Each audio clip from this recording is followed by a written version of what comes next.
Good morning from Bremen, Maine. My name is Mike Fitz with explore.org. And today we're going to be talking about puffins, Atlantic puffins, specifically just off the coast of Maine here. Despite being, a bird with a fairly restricted range in North America, Atlantic puffins are one of the more recognizable birds on the continent. And I think since it's the end of the puffin nesting season here, this is an opportunity to reflect upon the nesting season that was on our puffin cam here on explore.org, and also to think about the challenges that these birds face going forward in their lives. And to help me learn about this topic is Dr. Steve Kress from Project Puffin. So Steve, thanks for joining me today. My pleasure, Mike. Looking forward to talking. Yeah. So Project Puffin is the National Audubon Society's seabird restoration project. So it started out with puffins, but it's been expanded into a lot of different species across the world. Steve is here to help me explore, the world of puffins, especially regarding the birds that we saw on the cams this year. And if you have questions for Steve about puffins, please submit those in the comments at the bottom of the page. So just scroll down to the bottom of the page. You'll see the comments there. Post your question, and then one of the helpful moderators from explore.org will be sending those my way. So I'll be glancing off screen from time to time. You'll see me squinting over here into the sunshine, looking at my computer for those questions. And we'll try to get to those towards the end of the chat. And we'll be with you for about a half hour or so. But Steve, I mentioned that Atlantic puffins are quite recognizable, but we might have some new viewers who are wondering, perhaps what they might look like. So could you describe a puffin's appearance for us, for Sure. someone who's maybe less than familiar with those birds? Sure. So puffins are they look sort of like a penguin, but they're not at all related to a penguin. The similarities are because they're upright seabirds that use their wings underwater as a penguin would, but they dive not as deep, and they're not nearly as tall. A puffin is only about 10 inches tall, and they have and as adults they have a brightly colored beak during the summer. In the winter they still have some color on the beak, but the face is grayer. But they're upright, tuxedo dressed little seabirds with black wings and back and a snowy white breast and face. And I think that big multicolored bill is probably their most diagnostic feature. And I actually had my first opportunity yesterday to see a puffin in the wild. I took a puffin cruise, as they're called around here, out to eastern Egg Rock, and I got to see dozens of puffins there. So they are very distinctive birds when you get to see them in person. A lot of people on the ship were actually surprised how small they were, though. You see pictures of puffins, they're often the close-ups of the bills, and on their webcam sometimes it's hard to get a sense of scale, but about the size of a football, really, not much bigger. Or smaller. And then what about their diet? These are seabirds. They live basically their entire lives out on the ocean, except when they come back to land to nest. So what are the puffins' main food? So like most seabirds, they eat small marine animals. They're a generalist feeder within the top 50 feet of the ocean usually. Their primary foods are small fish. We see them bringing these fish into the chicks, and we think that that's probably what they eat, where they can find it themselves as adults, but actually relatively little is known about what adult puffins eat. They may eat things as small as a large plankton, little shrimp, fish larvae in the winter when they're at sea, and even during the summer when they're far from land. But they're famously able to bring back beak loads of small fish, usually 5 or 6 at a time, but often multiple fish. The record is 61 small fish in a beak load at a time. And they do this by using their tongue to hold the first part of the catch up against the palate of their mouth, and then they snap up additional prey with their lower mandible. They may rearrange these fish underwater. Little's known about that, as in many of the mysteries of puffins. How they managed this fish beak load without losing the first part of the catch remains a mystery and a sense of wonder. And the species itself, correct me if I'm wrong, is fairly wide-ranging in the North Atlantic. You can find some off of the coast of Scandinavia, Iceland, but in North America, their range is fairly restricted. So, do you have an idea, or does anyone really have an idea about why their range is so restricted, and especially in the United States? Right. Well, they are dependent upon feeding on small schooling fish, and they are also dependent upon, and those fish stay typically in nutrient-rich, colder water, and that kind of arrangement of having cold, nutrient-rich water is a northern oceans phenomenon and a southern oceans phenomenon. Hence the reason for the evolution of penguins in the southern oceans and the evolution of diving members of the auk family. They're actually more closely related to gulls and terns than they are to the penguins. But anyways, in the north, the water is cold, high in oxygen, high in nutrients. Rivers wash out glacial mineral deposits, and the currents bring those kinds of ocean conditions down to mid-coast Maine. After mid-coast Maine, where we are, the water warms up significantly as we move to southern Maine. The other thing that limits the puffin's distribution here in Maine is nesting habitat. Puffins nest underground. They need a secure spot on a remote island, and they can't nest too near the shoreline because there are predators like mink and weasels and otters that would swim out and then raid those colonies. And south of us, there just aren't many suitable islands where they might nest. They also need either crevices under boulders, or they need deep soil to burrow into, other conditions that limit where they can nest. And that's one of the things I noticed about Eastern Egg Rock. It is a fairly barren island. I mean, it's way out there too. It's several miles from the mainland, so any of those small mammal predators would have a hard time getting to those locations. I didn't appreciate the importance of those predatory mammals until we started this project. Oh, and we know that now we're pretty sure that the breeding islands are limited by these small mammals that can swim out and raid the colonies. So islands like Egg Rock are rare to have distance from the mainland, access to the cold water, and suitable nesting habitat. Yeah, and once you get farther beyond New England or really Rhode Island, I mean, there's no rocky islands to speak of. I mean, it's all those sandy barrier islands. That's right. So the geology is totally different. Yeah. So it really does change quite drastically. This year on Seal Island, we were watching 3 puffins primarily. We were watching, and I got to get their names right. Of course, we were talking about this before. Yeah. So Millie, the female, a new female to arrive at the burrow that we watch on the cameras. Yeah. And then Willie, the male of that pair, and then their chick, their puffling, named Bucky.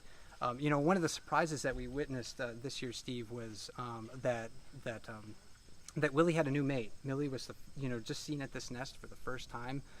There was another female there last year. So how common is it for puffins to really switch mates? We know they're a very long-lived species, and they kind of have a long-lived relationship with another puffin. Well, the question of how long a pair stays together, another mystery. Okay. At Eastern Egg Rock, where we started our first puffin colony, and where there were no puffins and they hadn't bred for 100 years, and where there was abundant habitat, we saw a pattern of high mate fidelity and high site fidelity too. In other words, they continue to have the same mate year after year after year. Some of those pairs at Egg Rock lasted decades. It was amazing. Wow. And they were returned to the same burrow. But that was a situation where there wasn't much competition for those burrows. There was lots of habitat, and once a pair established a burrow, they didn't have to worry too much about other puffins because there just weren't many. Mm-hmm. The colony was extirpated 100 years ago, and we brought it back, but there weren't many puffins to compete with, especially in the early years of that project. There were only about 20 pairs, so they pretty much had their pick of burrows. Now, at Seal Island, it's a different story because the colony is rapidly growing. It's in the hundreds of pairs now. We think there's maybe over 600 pairs at Seal Island, and most of those pairs in a good year are producing a chick. And so the colony is already producing a lot of young birds, and those young birds are coming back. They're attracted by the established pairs, and they want to nest there. So they're competing with existing pairs. And this is I think a different pattern than what we saw at Egg Rock, where there was a small colony with lots of habitat. Seal is expanding in all directions too. We're seeing that they're pioneering new parts, but puffins, being such social birds, they like to be near other puffins, and that leads to this competition for nest sites. It's a fascinating process when you think about it from a restoration standpoint. Yeah, we're able to kind of witness this on the cam. So maybe something, a kind of a process that's probably never been documented before, like a growing population that we can observe so closely. Even if there was, a naturalist or a scientist 150 years ago, 200 years ago, looking at these colonies, he wouldn't have had the technology to get into the burrows and watch that the whole time. This is all new, and we're learning so much. Continue to learn because of the cams. And speaking of competition, one of the questions in my list here for you is, we saw, the puffling bucky in the burrow occasionally get attacked by a strange puffin. Right. It wasn't one of the parents. Right. So do you think that might have something to do with, competition for nesting spots, or maybe the puffling doesn't have the social skills yet to say, hey, I'm not a threat, just leave me. Let me first mention that one of the surprises that we've seen in this program with the burrow cam is how much time there is an adult puffin usually in the burrow, one of the parents. Okay. When we started Project Puffin, my thought was that the parent puffin's primary job was just to go out, capture food, and deliver it. That's what we were doing as surrogate parents when we translocated puffin chicks from Newfoundland to Seal Island and to Egg Rock. We took the place of their original parents, and we dropped food. I thought that's what puffin parents do. Now with the cam, we're seeing usually there's a puffin parent in that burrow, and there's a lot of interaction. The puffin parent is got the little chick, and a not so little chick, actually under its wing, and it is like preening the chick, and it is taking care of that chick. So this is all new, and I don't think anybody knew this before at the cam, how the extent of that. But the amount of time that a puffin parent can afford to stay in the burrow, particularly as the chick gets bigger and hungrier and more demanding, the amount of time that it can afford to be underground is related to the amount of where the food is. So if the puffin parent has to fly far from the colony, and by far I mean probably over 25 miles or more to get food for that chick, then it's away from the burrow a lot, and things happen. And both parents may need to be working hard to go out there and find food and bring it back. And when they're gone, that's when the intruders come in that we saw on the cam. And it's very alarming to be watching a little puffin chick like Bucky down there underground, and all of a sudden another puffin comes in. At first it's not clear what the intent of that puffin is, whether it's the adult, but we'd probably guess it's not one of the parents if there's no fish being brought in. And this other puffin comes in, and lo and behold, it attacks the little chick, and the chick starts screaming. A puffin chick screaming is not a pretty thing. I mean, I'll imitate what it sounds like if you haven't heard it. Yeah, and this can continue. That doesn't seem to deter the attacker, and I think that what the attacker is doing in there is it's actually just looking for its own future home. We know that puffins spend their first 2 to 3 years at sea. They come back. They're looking for a burrow to nest in, and then they find a mate, and they start occupying that burrow at least a year before they lay their own first egg. And so what we're seeing is some of that that's called prospecting behavior going on. In a healthy colony, you would hope for a lot of prospectors. You would hope for a lot of birds that are coming around looking for future homes. That's a good sign, but it's not so good for the little chick. And a few times we actually saw the chick defending the burrow, and as it got older, it was attacking back and showing its stuff. So we're seeing all this is all new, and it's really interesting, especially in light of the connection to food supplies and our warming climate, because the oceans are warming, they're becoming more variable, and that's all interplays with the behavior of the birds. Yeah, and speaking of that sort of competition for nesting spots, one of the things that we saw after Bucky fledged was I think it was primarily, and the webcam viewers can correct me if I'm wrong, but it was primarily the male Willie who was staying behind. Like the chick was gone. Bucky was gone for days, and we saw the male hanging out, sort of defending that spot, sometimes even bringing food back to an empty nest. Oh. And we were talking before, kind of speculating whether that was like a nest guarding behavior or tied to food conditions. So I think all the above. Previously, there was a notion in the literature, back when Project Puffin was first starting, was that the parents actually starved the chick before fledging. They, in their parental wisdom, knew when the chick was old enough to go, and they would stop feeding it to urge it to come out of the burrow and head off to sea. It couldn't be any further wrong. What actually happens is that the chick loses interest when it becomes about ready to fledge in eating. And it gets very active inside the burrow. It starts exercising inside the burrow. We saw this. It starts coming out of the burrow sometimes, especially at night, and then goes back into its burrow. And meanwhile, the parent is still bringing back food, and finally the chick leaves. In this case, the parent is still coming back occasionally with food, which is interesting. I think that this all points to the fact this was a good year for puffins. There was plenty of food not that far from the island. The parents had the luxury, at least the male had the luxury of staying back at the burrow and guarding that burrow to keep the prospectors away, because the next year when the pair comes back, they're hoping they're going to get the same burrow, and it won't be one of those prospectors that have established some pattern and some sense of ownership. And kind of related to life on Seal Island too, a viewer was asking, and this is actually a question in my queue as well, is it do you think there's additional capacity for nesting burrows on Seal Island, or do you think it's maybe at capacity? Oh, I think that there's great capacity for more. Puffins can nest very close together.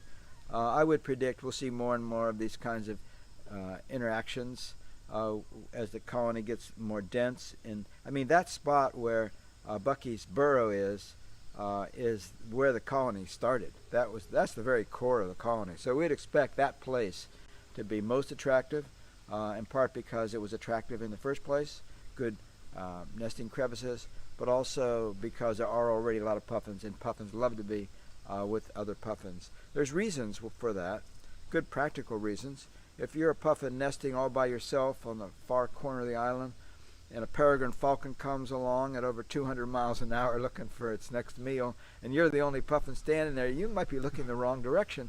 But if you're in the middle of a puffin colony with hundreds of other puffins all looking in all directions, and they all scatter or go under the rocks, then you're safer. And that's, I think, one of the reasons. The other reason, if you're nesting together with other puffins, you would, as a puffin, you would be able to see the direction that the birds are coming in with food. And this could be a clue to where the food is, so you don't have to go out and randomly search the ocean. You learn from the other members of the colony. So those two reasons probably interact, not one or the other, and I think they both make it good news that puffins are increasing, because they're going to get all those benefits together. And we've touched on a lot of the challenges that these birds faced at their nesting colonies, but we just had that chick fledge, but Bucky just left the nest. He's out somewhere in the ocean right now. So what sort of challenges might he or she, we don't really know its sex, but what challenges might he or she face out in the sea? Yeah, so Bucky is out there. We don't know very much about this stage of the life cycle. There's no reason to believe it's a whole lot different than the parents. We have put little tags on the parents, and we learned that after the nesting season, to our surprise, rather than migrate south, like the notion is that birds migrate south in the fall to some winter home in the warmer habitats. In fact, puffins from Maine fly north. They're flying up into the core of the puffindom, of the puffin range in North America. So they're flying back to Canada. Okay. We've never seen evidence that they actually going back to the part of Newfoundland where they hatched. So I don't think it's about that. But there is some deep knowledge in many of them, not all. And this is the other interesting thing. When we start generalizing, we generally find ourselves simplifying nature, and nature is infinitely complex and highly variable for good reasons. But they, in general, they fly northward. Some of them fly up to the coast of Labrador and northern Newfoundland, and others fly up into the Gulf of St. Lawrence. They stay up there, probably because there's good food supplies. I've just recently learned that area in Newfoundland time of year for capelin, a large, a great food supply. So it would make sense to go where there's food. And even if you're flying all the way to Newfoundland, which is a lot of flying if you've got short little stubby wings, but fast. Puffins can fly over 50 miles an hour. So they're up there in a few days, and then they spend about a month up in the Gulf of St. Lawrence fattening up, and then they end up migrating south to the edge of the continental shelf off of Cape Cod and in the Gulf of Maine. Some of them stay in the Gulf of Maine.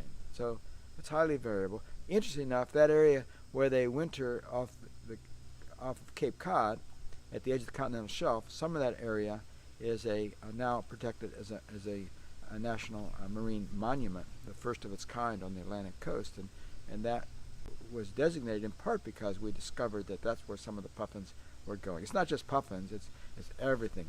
Huge upwellings over ocean mountains and huge deep canyons, a very lush and important biodiverse area of the ocean. That's one thing about the ocean that I think about a lot, is how it seems so monotonous from the surface, but underneath it is a whole different world. It's like it's more than half the earth that's almost completely inaccessible to humans, because we can't breathe underwater. We can't dive very far without having to come to the surface. It's a huge wilderness, but it's a wilderness that's fragile as well, because these areas can be damaged by human activities. Even that area that far offshore, dredging the bottom could damage these very fragile corals that are out there, for example, that have just taken millennia to grow. Those canyons out there are deeper than the Grand Canyon, but who would ever know just looking from the surface? And that's actually kind of a good segue to some of the final questions I have for you, Steve. About the challenges of conserving puffins. I mean, you started Project Puffin in 1973. But you didn't focus just on sort of one island. I mean, your work has expanded out to several different islands in the Gulf of Maine. And I was wondering if you could explain a bit about the importance of establishing different colonies on a variety of different islands instead of putting all your eggs in one basket. Right. So when Project Puffin started in 1973, there were only 2 colonies in the Gulf of Maine. One on Matinicus Rock, which was about 35 miles from our first restoration site, Eastern Egg Rock. There was about 70 pairs, certainly less than 100 pairs there. And the other colony was up on the Canadian border, Machias Seal Island.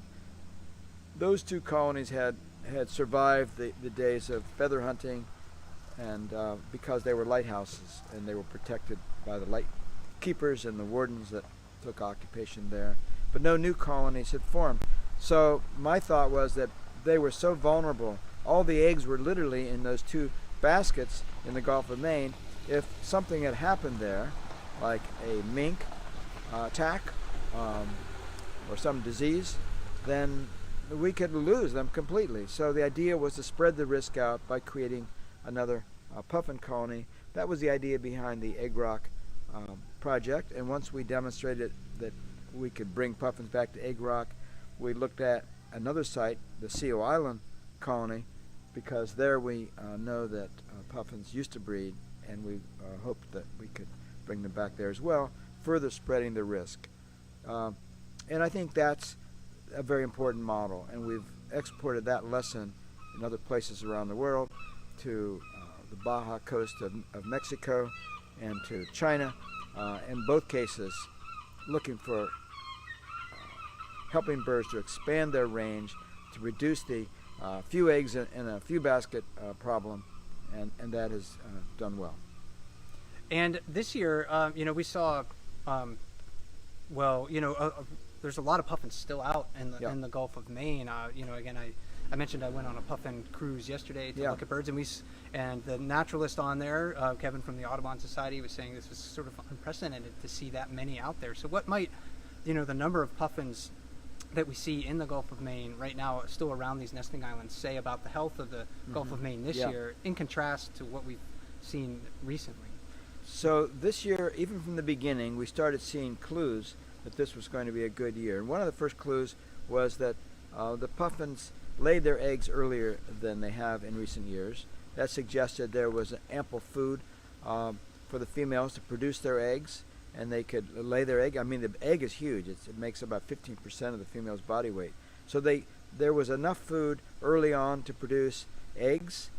Most of the burrows had eggs in them. And so if they're laid early, because it always takes 42 days for the eggs to hatch, they were hatching earlier. The other variable is how long does it take to raise the chick from hatching to fledging.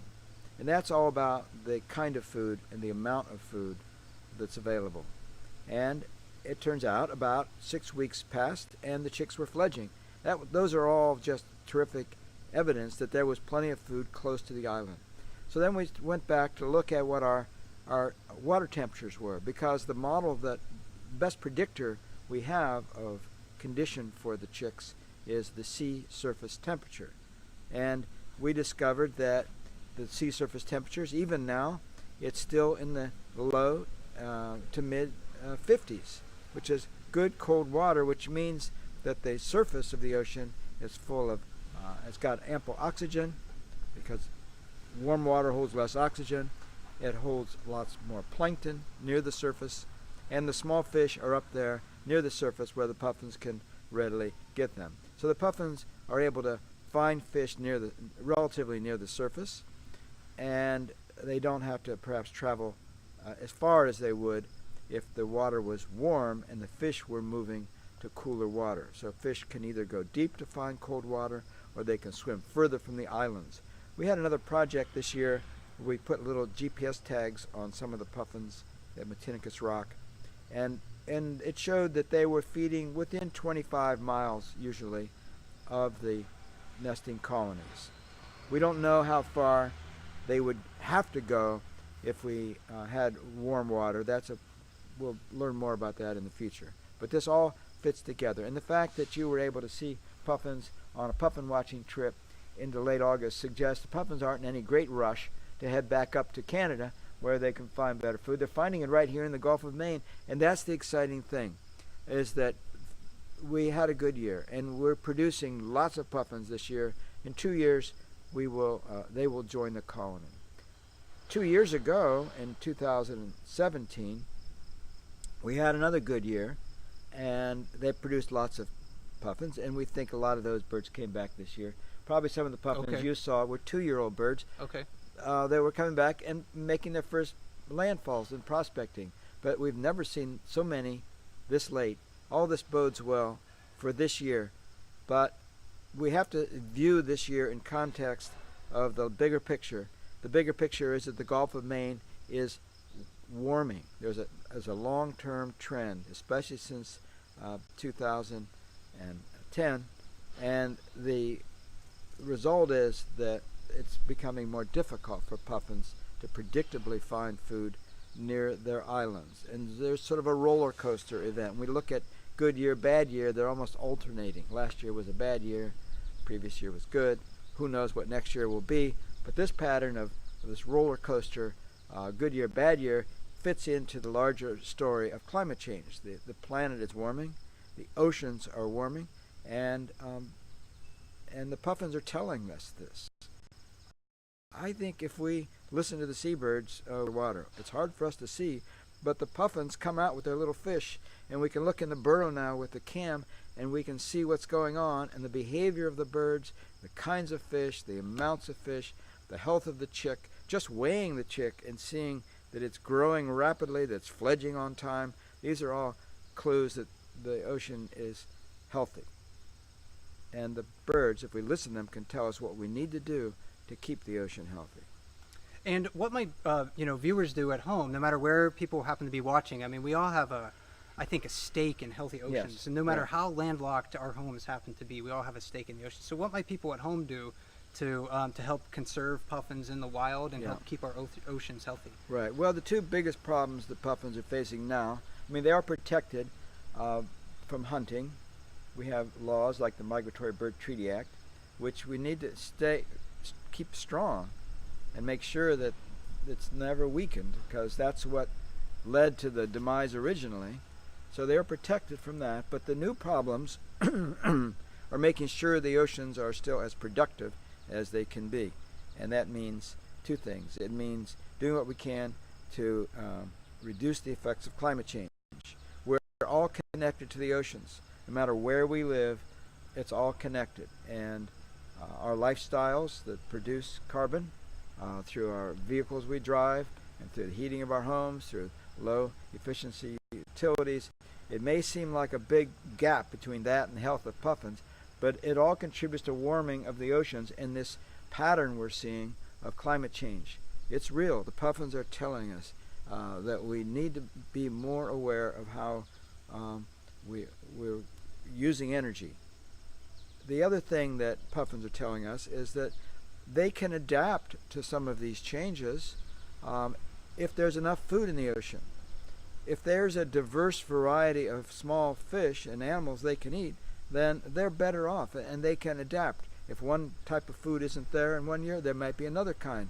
And they're adaptable in that way. So, for example, there's a law, the Magnuson-Stevens Fisheries Conservation Act, that is presently up for reauthorization, and it's caused the recovery of many of the fish stocks in the Northeast, including the haddock, which has been on the increase since 2010 in the puffin diet. Before that, we never saw puffins bringing home haddock. This summer, haddock made up about half of the food that they're feeding their chicks. The rest was hake and herring and haddock. Those are three good choices, but haddock is a new addition.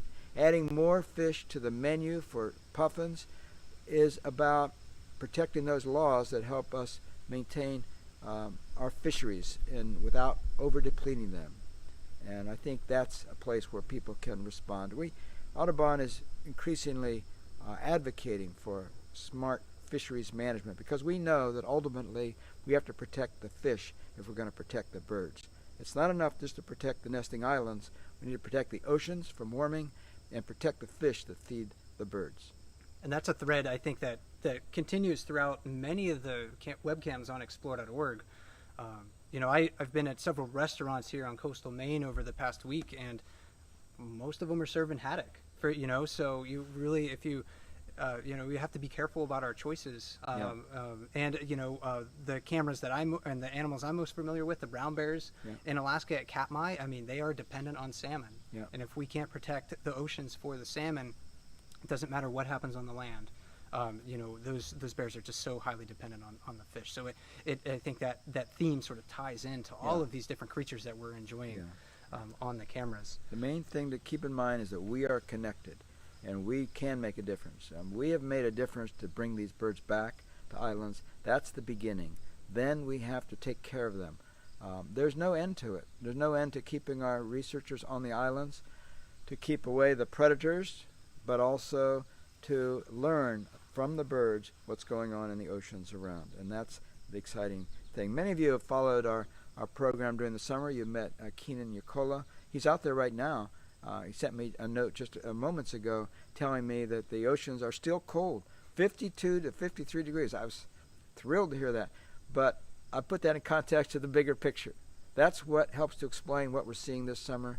But we want to make sure we keep the oceans cool, that we keep the planet from overheating. Yeah, and protecting, and restoring species is increasingly a challenging task, but we definitely have, we can enjoy puffins today because of the work of Project Puffin and Dr. Steve Kress here.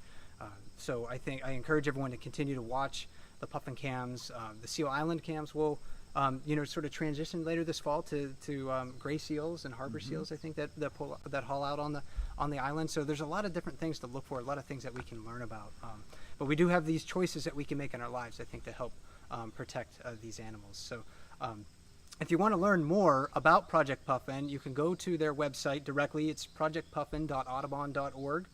You can also watch the webcams at any time. Just go to explore.org/puffin, and that'll take you right to one of the Puffin cameras.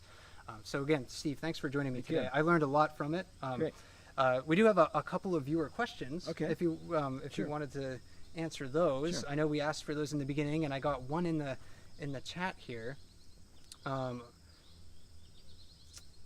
Somebody was actually wondering, about burrow number 59. That's the one where Millie and Willie were nesting this year. Yeah. What do you think would happen if a new pair got there? Would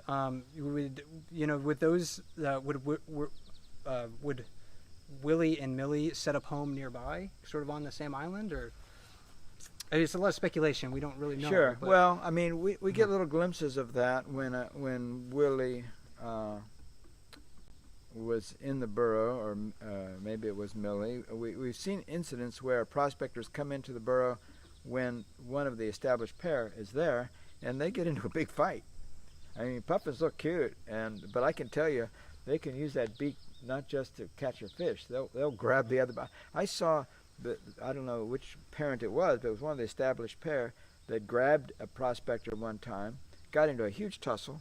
You saw the wings flying inside the burrow. The chick was like in its little hidey hole, and eventually the territorial bird drug out the intruder. It was the same size as the breeder, but it grabbed it by the scruff of its neck like a cat would take a kitten out, but it was full size, and it was so strong. It pulled it out of the burrow and got it out of there. Well, we would see fights like that, I think. Okay. If Willie and Millie were back there ahead of the prospects. If they're late, if they're at sea trying to build up body condition to produce their egg and they don't get back in time, they could find an intruder established, and that would be tougher, and that would be a tougher fight. Yeah. And somebody was also wondering, do the parents have a strong bond when the puffling is an adult, or do we think they just sort of like go their own separate ways?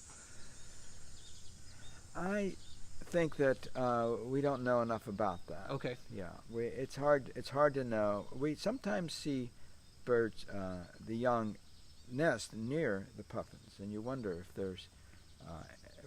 I wouldn't be surprised if there is recognition. I mean, puffins pretty much look alike to our eyes, but we know that they can recognize each other. So who knows? That's yet another interesting area of exploration. And do we know if Millie got banded this year? I can't remember. We were maybe talking about that before the chat. I know. We need to find that out. Okay. I haven't heard yet. Okay. And then just two more questions here. Do we know how many available numbered burrows there are on Seal Island? Like, is there a lot of empty burrows on Seal Island, or are they mostly? Oh, I think there are probably hundreds, if not thousands, of available burrows. Okay. Still out there. I mean, there's the colony on the Canadian border, Machias Seal Island, is a good clue. The island is smaller than Seal Island. And there's over 5,000 pairs of puffins on that island. We have like 500.